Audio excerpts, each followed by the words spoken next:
Balita Evening Edition. Magadulong sa inyo sang mga nagapanguna nga balita lokal, national, international, sports, kag entertainment. Aksyon! Balita Evening Edition. Kag karon ang inyo news team. Una sa balita, una sa aksyon.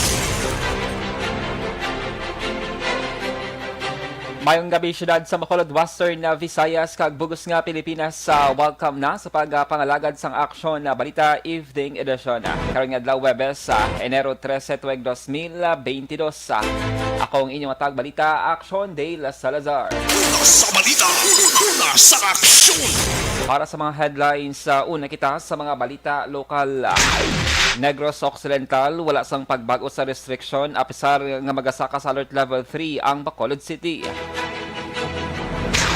Campaign Committee sa Bacolod iga-regulate ang pagpangampanya sang mga kandidato. Sa balita national, DILG nagmando sa barangay nga listahon ang mga hindi bakunado. 126 ka mga universidad nagpatuman sang academic break. Detalye sang mga balita lokal pagkatapos gid lamang sini. Bangod sa pamahog sing COVID-19 pandemic, madamo sing kompanya kag local government unit ang nagpatuman sang work from home sa ilang mga empleyado. Naga-work from home kung naka-close contact sa nagpositibo sa virus o kung mismo nagpositibo sa COVID-19. Madamo sang benepisyo ang mahatag sang work from home, pero hindi naton malikawan nga ma-bored kag ma-stress bangod sa sini nga setup sa masobra na isa ka tuig nga pagpakiaway sa COVID-19. Base sa pagtuon sa United Nations International Labor Organizations, nagatugas sing stress ang tuman niya pag-usar sa gadgets kangay sa cellphone kag computer. Gani, iyaring pila kang mga poslano nga action tips sa mga nag-work from home. Una, mag-set up sa workspace sa imong balay sa tuyo nga makafocus sa imong trabaho. Ang workspace ay hindi kinahanglan nga dako nga kwarto, ang importante, komportable ka sa imong trabaho. Matapos ang pila ka oras nga nagapungko ka mag-computer, dapat may tion nga mag-stretching agud malikawan nga ma-strain ang imong likod o konliog. Time management. Maghimo sa imong time schedule kag mga talapuson nga trabaho para maging organisado. Magkaon sa husto nga tion, labi na ang pamahaw kag pilion mang pagkaon nga maka-boost sa imong memory, concentration kag alertness kaangay sang pumpkin seeds kag dark chocolate. Kung mayara sa mga online meetings, advance nga ipahibalo sa imong mga upod sa balay, agud malikawan ang mga disturbo. Ang pigaw nga internet connection ang makatugas sa stress, gani ipreparar ang backup kaangay sa ibang network kung may maayong signal para sa mobile data. Take a few breaks. Ini sa tuyo nga hindi ma-drain ang imong brain. Maghampang sa imong pet o kung magpumatid sa music. Sa tion nga may concern kag problema, ipabalo sa imong team leader o kung sa boss para masolusyonan. Sa work from home nga setup, ikaw ang may uyat sa imong nga oras. Makasave ka sa plete, makasave ka sa pagkaon, makasave ka sa kwata, kag makaupo no pa ang imong pamilya. Ang work from home ay may madamo nga hangkat, pero mas madamo sa gihapon ang mahatag nga benepisyo. Ini si Aksyon Daughter Kabato para sa Action Tips, una sa balita, una sa aksyon sa Bacolod, Aksyon Radio. Ang elementary nga evacuation center na concern din baha man. Uy, Kasi tinagaman apat kumansaka ang tubig. Actually, ikaw po Di ba medyo mataas na ang tubig, so ginaulat nato nga Siwat nga nag-traffic to or nag-transit dito sa sulod ang Mang continuous rain ang isang sa factor sa pagsaka sa sining tubig sa subong. Hunyo 4, 2021, sang formal ay ginanunsyo sa pag-asa ang panahon sang tig-ululan o kon rainy season sa Pilipinas. Gani, ilauman ang maulaling nga panahon umpisa subong tugtog Nobyembre 2021. Ang Pilipinas sa mayroon sang early warning system para mahibaluan ang lakat sang panahon. Gani, wala sang rason nga hindi kita makapreparar karon ni rainy season. Yari ang pila ka mga action tips nga dapat mo may baluan karon nga panahon sang tig-ululan. Kung nagapuyo sa lugar nga masami ginabaha, mag-monitor sa balita para sa anunsyo sang pag-asa sa lakat sang panahon. Isa sa pinakapos nga pamaagi para malikawan nga magsulod ang baha sa balay, among paggamit sang sandbag. Ang sandbag ang isa kasako nga may unod nga balas nga pwede ibutang sa pertahan o kung ginaagyan sang tubig para temporaryo nga makontrol ang pagsulod sang tubig sa inyong nga balay. Antes naman ng rainy season, dapat nakapreparar ka na sa pagkaon, flashlight, pito, kandila, hygiene kit, power bank, transistor radio, importante nga mga dokumento kag iban pa nga kinahanglanon. Ini ang dapat isulod sa go bag nga dapat ibutang sa isa ka lugar nga mapus kuhaon sa tion nga kinahanglan nga mag-evacuate. Sa tion sa pagbaha dapat butangan sang tape ang saksakan sang mga outlet kag ibutang sa nga taas nga mga lugar ang appliances. Kunyara sa evacuation center, dapat man nga ipatuman ang minimum health protocol, face mask, face shield kag social distancing batok sa COVID-19. Sa panahon sa tig-ululan, dapat man proteksyonan ang ikaayong lawas batok sa pila ka mga masakit, kang isang dengue, leptospirosis, cholera, typhoid fever, hepatitis A, influenza kag iban pa. Nagpanugyan man ang DOH kay pabili ng proper hygiene kay pag-inom sang limpyo nga tubig, lutuon sang gusto ang pagkaon para malikawan ang contamination. Maghugas sang kamot antes kag pagkatapos ang kaon kag matapos nga mag-usar sang banyo. Likawan man ang paglangoy o kon pagtubog sa baha. Kini sa Aksyon Dale Salazar para sa Action Tips nga nagapahanong nga maghalong sa tanan nga tion. Account kuning ang imo account, imo responsibilidad. Account kuning bangod sang pagsanyog sang teknolohiya, madamo ang natagan sang kaygayunan nga makabuylog sa mga aktibidad sa digital world. Account kuning bangod man sini mas nabutang sa risgo ang integridad kag kredibilidad sa nagapanag-iya sang account. Account kuning kung maisog ka nga netizen, magpakita ka. Account kuning kung responsable ka nga Pinoy, magpakilala ka. Account kuning Una sa aksyon!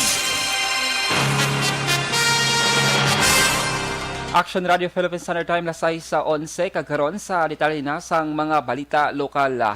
Magapabilin sa gihapon nga ginapatuman nga mga restrictions sa Negros Occidental bisan pa nga ginpay dalom sa alert level 3 ang syudad sa Bacolod. Suno kay Provincial Administrator Attorney Refrando Diaz II, padayunon lamang sang gobyerno provincial ang pagpatigayon sang RT-PCR testing sa sinuman nga taga Negros Occidental kag Bacolod kag pagproseso sini sa may Teresita R. Halandonim Molecular Laboratory sa may syudad sang Silaya. Ginpahayag ni Diaz nga pagasuportahan man sang gobernador ang plano sa mga local government units kon LGUs nga pag-obligar sa mga persona nga naghalin sa Bacolod nga magpaydalom sa RT-PCR test kung kinahanglanon. Sa karon liwat nga ginapalerto ang mga district hospitals ang gobyerno probensyal bangon sa ginakabalakaan nga pagdamo pa sa kaso sa COVID-19 hindi lamang sa Negros Occidental kundi pati man sa Bacolod City. Why kami obra? Because we are like husband and wife, no, in one bed. What happens to Bacolod happens to the rest of Negros Occidental. The only thing that the province can do is to diligently conduct testing para hindi na maglakta sa rest of Negros Occidental. Nabatian ang tingog ni Provincial Administrator Diaz. Ginpahayag ni Bacolod Emergency Operations Center Executive Director M. Ang ilapag ginatunan pod kay Mayor Bing Leonardia ang ginapatuman man sa pila ka mga lugar sa Pilipinas nga paglimita sa pagwa sa mga persona nga wala pa mabakunahan kontra COVID-19 kung hindi lang importante ang ilang rason. Suno kay ang ginanunsyo ng ginbatak ang COVID-19 Alert Level 3 status sa Bacolod City umpisa buwas ngadlaw. Ginpahayag sini nga pila sa mga pagsulundan sa idalom sa Alert Level 3 amo ang hindi na pahanugunutan nga makagwaang 18 anyos panubo, mas hugot nga travel restriction kag requirements liwat nga pagsira sa mga amusement parks, mga KTV bars sa pagpaundat man sang face-to-face classes pagtipon-tipon kag iban pa. Sa karon ginahulat pa nga makapagwa ang formal nga executive order ni Mayor Leonardia. May mga ordinances na ang iban nga mga syudad sina Aksyon Art. Okay. So ginasudyoan man na subong pag-meeting naton sa Emergency Operations Center with Mayor Bing.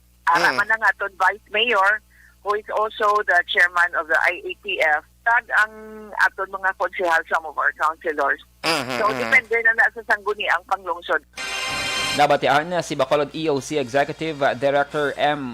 Ang Sa iban nga balita lokal, ginpalayag ni Bacolod City COMELEC Election Officer Attorney Katrina Trinyong kanya nga nagtukod ang COMELEC sang COMELEC Campaign Committee nga mo ang mag-check, mag-regulate kag mag-aproba sa mga padigayunan nga campaign rallies sa pagtililipon sang mga kandidato.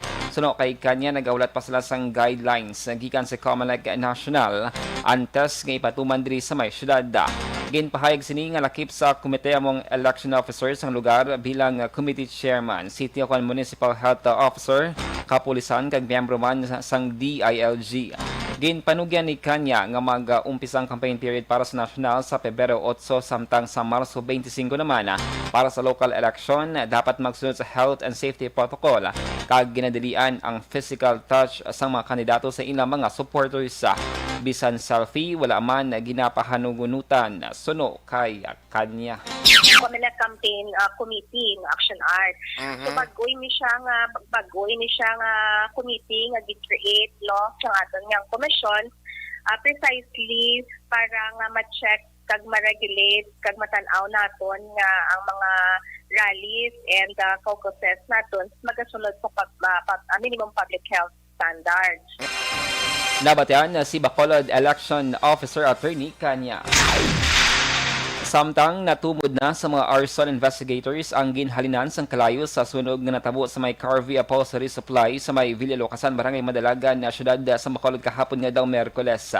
Ginpahayag ni Bacolod City Fire Marshal Chief Inspector Rodel Ligaspi, nag-umpisang kalayo sa ikaduwa nga panalgan sa mga building matapos nga nahibaluan nga may pila ka mga empleyado ang ginaligara naga-welding sang steel traces sa tuyo nga makayo nga top matapos nga nahalitan sang bagyong Odetta. Ginpahayag ni Ligaspi nga masobra isa ka oras kag tunga nga nagpakig-away sa kalayong mga bombero matapos naglapta ang sunog sa katupad siling establishmento nga amo ang Alimon Steel Works. Ginpahayag man ni Ligaspi nga sa ila inisyal nga assessment sang BFP Bacolod naglambot sa 5.2 million pesos ang pagkabutang ang natupok sang kalayo. Sa may second floor area. Pero we're looking into kay may ginat-dit mo sa mga supervisor, isa sa mga empleyado dito nga at around 1 o'clock may ginaubra to sila sir in relation man sa bagyo Odetta kay nagbuba ng ila ko ng ato. So gin-repair nila na sir ang mga trusses siguro. Nabatian ang tingog ni Bacolod City Fire Marshal Chief Inspector Rodel Ligaspi. Sa balita, sa aksyon! Action Radio Philippines Standard Time alas 6:16 sa DTX 500 capsule mga ka-aksyon na mas Bangod sa pamahog sing COVID-19 pandemic, madamo sing kompanya kag local government unit ang nagpatuman sang work from home sa ilang mga empleyado. Naga-work from home kung naka-close contact sa nagpositibo sa virus o kung mismo nagpositibo sa COVID-19. Madamo sang benepisyo ang mahatag sang work from home, pero hindi naton malikawan nga ma-bored kag ma-stress bangod sa sini nga setup sa masobra na isa ka tuig nga pagpakig-away sa COVID-19. Base sa pagtuon sa United Nations International Labour Organizations, nagatugas ng stress ang tuman niya pag-usar sa gadgets kangay sa cellphone kag computer. Gani, iyaring pila ng mga poslanong nga action tips sa mga nag-work from home. Una, mag-set up sa workspace sa mga balay sa tuyo nga makafocus sa inyong trabaho. Ang workspace ay hindi kinahanglan nga dako ang kwarto, ang importante, komportable ka sa imong trabaho. Matapos ang pila ka oras nga nagapungko ka mag-computer, dapat may tion nga mag-stretching agud malikawan nga ma-strain ang imong likod o konliog. Time management. Manghimo sa imong time schedule kag mga talapuson nga trabaho para mangin organisado. Magkaon sa husto nga tion labi na ang pamahaw kag pilion man pagkaon nga maka-boost sa imong memory, concentration kag alertness kaangay sa pumpkin seeds kag dark chocolate. Kung mayaras mga online meetings, advance sa ipahibalo sa imong mga upod sa balay, agud malikawan ang mga disturbo. Ang pigaw nga internet connection ang makatugas sa stress, gani ipreparar ang backup kaangay sa ibang network na may maayong signal para sa mobile data. Take a few breaks. Ini sa tuyo nga hindi ma-drain ang imong brain, maghampang sa imong pet o kung magpumati sa music. Sa tion nga may concern kag problema, ipabalo sa imong team leader o kung sa boss para masolusyonan. Sa work from home nga setup, ikaw ang may uyat sa imong nga oras. Makasave ka sang plete, makasave ka sang pagkaon, makasave ka sang kwarta, kag makaupo no pa ang imong pamilya. Ang work from home ay may madamo nga hangkat, pero mas madamo sa gihapon ang mahatag nga benepisyo. Ini si Aksyon Dorel Cabato para sa Action Tips, una sa balita, una sa aksyon sa Bacolod, Aksyon Radio. Bangod sa pamahog sing COVID-19 pandemic, madamo sing kompanya kag local government unit ang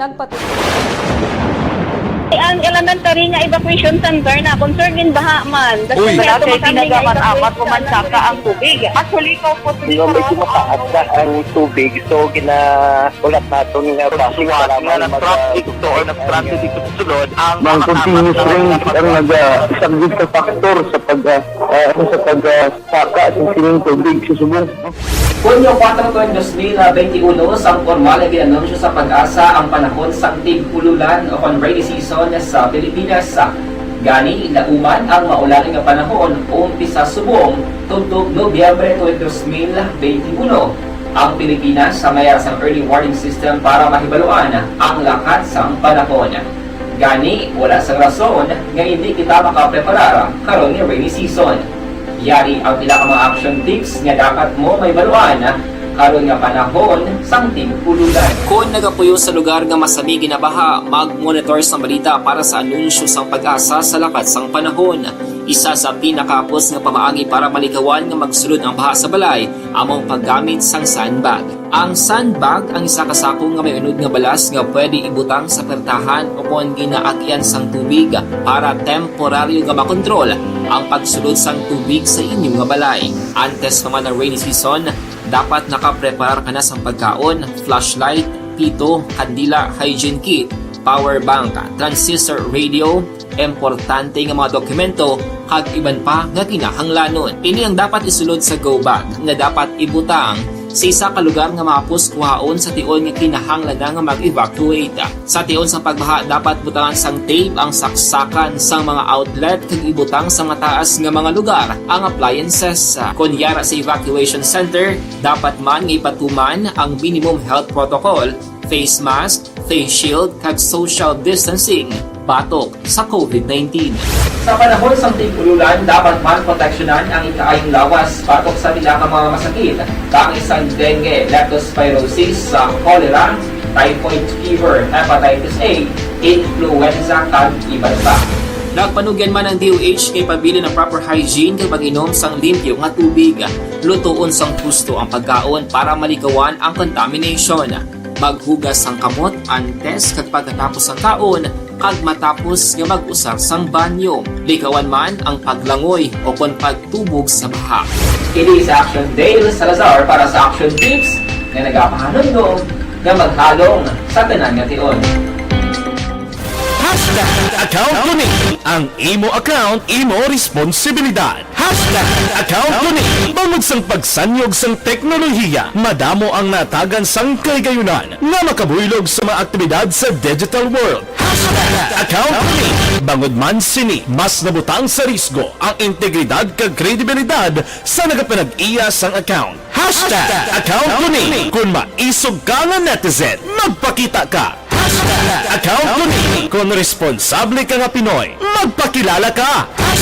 Account Kuning. Batuan ang paglaptas ng sala nga balita kag impormasyon. Manging modelo sa matuod nga serbisyo publiko online. Account Kuning. Isa ka online campaign sang Aksyon Radyo Bacolod. Okay everyone, ako gali si Ann Defensor of Aksyon Radyo Bacolod. Subong is 5 years na ako nga nagatrabaho for Aksyon.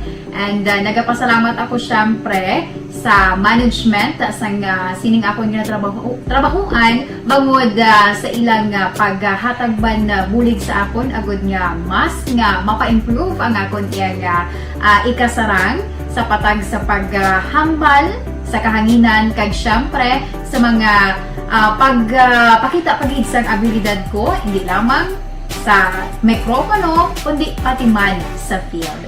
Sa liwat, madamo nga salamat Aksyon na Radyo Bacolod kag syempre sa amon man nga station manager Ma'am Nona Di Maala Magbanwa para sa pagbulig sa amon agud 23 kag karon sa detalye na sang mga balita nasyonal.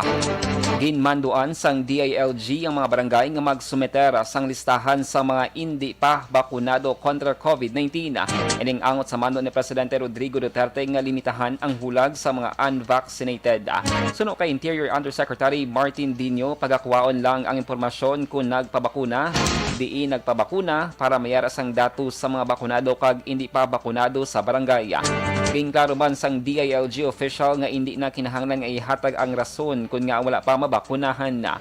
Ginpahayag man ni Dinyo nga may pulisa sa Metro Manila nga kung sino ang hindi bakunado ang hindi makagwa sa balay. Sa record sang gobyerno, 53.9 milyon na ang fully vaccinated sa Pilipinas. Samtang nagpatuman naman sa academic break ang 126 ka mga universidad sa piyak sang pagsakas ng COVID-19 cases sa pungsod.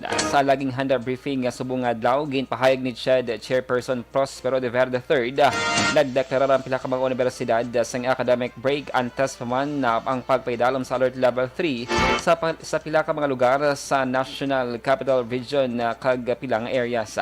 Kalabanan sa mga universidad ay nagpatuman sa academic break ang yara sa NCR kag Calabarzon. Suno kay De Vera, mayara naman sang 123 kadugang nga mga universidad ang natala naman nga magdeklarar sa academic break tubtob katapusan sang Enero. Suno sa CHED official, hindi na kinahanglan nga magdeklarar sang nationwide nga academic break. Bangod ang mga universidad ang mayara sang diskresyon nga temporaryo nga maguntat sa mga aktibidad sa eskwelahan. Sa dugang pangabalita national, nagapamatok ang Employers Confederation of the Philippines sa ECOP nga ipasaka sa Alert Level 4 ang quarantine classification nga posible mag-apekto sa milyones ka mga empleyado. Suno kay ECOP, President Sergio Ortiz Luis Jr. Ang strikto nga quarantine ang mag-apekto sa 3 million employees. Ginpahayag sini nga mahapos lamang hambalo ng Alert Level 4 pero hindi ini masarangan sa mga pigado kag mga 3 million naman ang maapektuhan magutom kag wala sang ayuda. Una na ginpahayag sang DOLE nga nagpreparar sila sang 1 billion pesos para sa mga empleyado nga maapektuhan sang Alert Level 3. Una nga ginpabutyag ni Health Secretary Francisco Duque III ang posibilidad nga i-upgrade ang quarantine status sa NCR sa Alert Level 4 bangod man sa padayon nga pagsaka sang COVID-19 cases. Pero ginpahayag sang Malacañang sa tinalikdan nga Lunes nga adlaw nga hindi kinahanglan nga ipaidalom ang Metro Manila sa Alert Level 4. Lasay sa 26 Aksyon Radio Philippine Standard Time. Sa katapusan nga balita nasyonal, ginpahayag ni 3-term Senator kag Deputy Speaker Loren Legarda ang pagpasangkad sang suporta sa mga Sustainable Livelihood Program para mabuligan ang mga mangunguma kag mangingisda nga naapektuhan sang bagyong Odette. Sunod sa Department of Agriculture Disaster Risk Reduction and Management Operations Center, masobra sa 11.1 billion pesos ang balora sang halit sa sektor sang agrikultura. Ginpahayag sang anay senador nga dapat pabaskugon ang suporta sa sininga sektora pagi man sa convergence sa mga programa sang gobyerno. Para kay Ligarda, ang mga mangunguma kag mangingisda ang backbone sa ekonomiya nga kun wala sila hindi masarangan nga mapabangon ang Pilipinas. Sa balita, sa aksyon! Aksyon Radio Philippine Standard Time, lasay sa 27. Inyo nabatian ang kabugusan nga mga balita sa Aksyon Balita Evening Edition. Karon nga adlaw Webes, Enero 13, 2022. Sa liwat akong inyong atag balita, Aksyon Dale Salazar. Mga ka-aksyon, sa din ka man sa Pinas, labuton ka sang amon balita kag serbisyo. Sama-sama tayo Pilipino, una sa balita, una sa aksyon, sa Bacolod Aksyon Radio. Aksyon Radio!